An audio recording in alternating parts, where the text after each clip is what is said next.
We explain the national development of France. As the empire of Charlemagne had been split apart by his descendants, the West Frankish lands moved into the hands of the Capetians in 987 and became France. However, the nobility tended to have more power over the kingdoms than the monarch, and the king, he tended to only have power over the area that would become Paris. Under the rule of Philip II, France would expand and win northern and southern territories.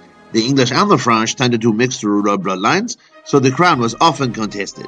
Case in point, Eleanor of Aquitaine, who inherited her father's land and title at 15, married Louis VII, co-led the Second Crusade, but his lack of leadership hindered their marriage. Eleanor had their marriage annulled and married Henry II, becoming Queen of England as well. She was also the mother of Richard and King John and strongest voice to Henry's decision-making. Eventually, their marriage grew estranged as he was a known ladies' man. She oversaw at the court of love of France and then was put in jail for 16 years for being suspected of trying to aid Henry the Younger's plot to overthrow his father. Philip II of France was behind much of the family drama in order to wake on England.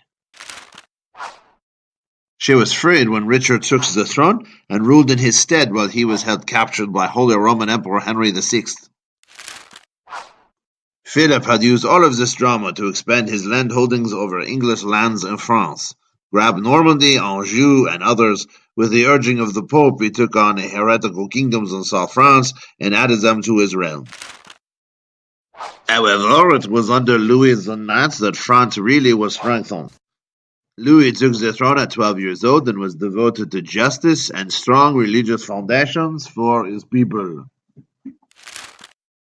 Dommage, sadly, his justice did not extend to the heretics and Jews in his domain.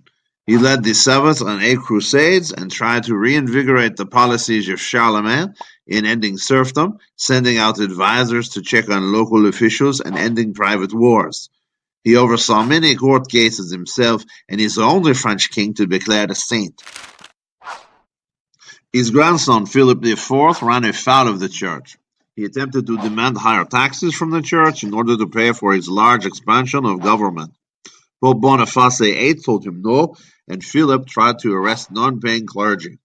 He then sent an army to arrest the Pope, who escaped and later died. The new papacy would be installed in France and Avignon, leading to the Western Schism we have already discussed. Philippe, also known as the Fair, was able to use the religious crisis to set up the Estates Generales, made up of clergy, nobles, and everyone else. It would more or less be an advisory body to the king, meeting off and on without any real power to check his actions. Philip would also witness the Tour de Nesle affair, which would find his 3 daughters-in-law tried, tortured, and imprisoned for alleged adultery. Their lovers were executed, and France was left with no male heirs, a fact that would roll France right into the 100 Years' War.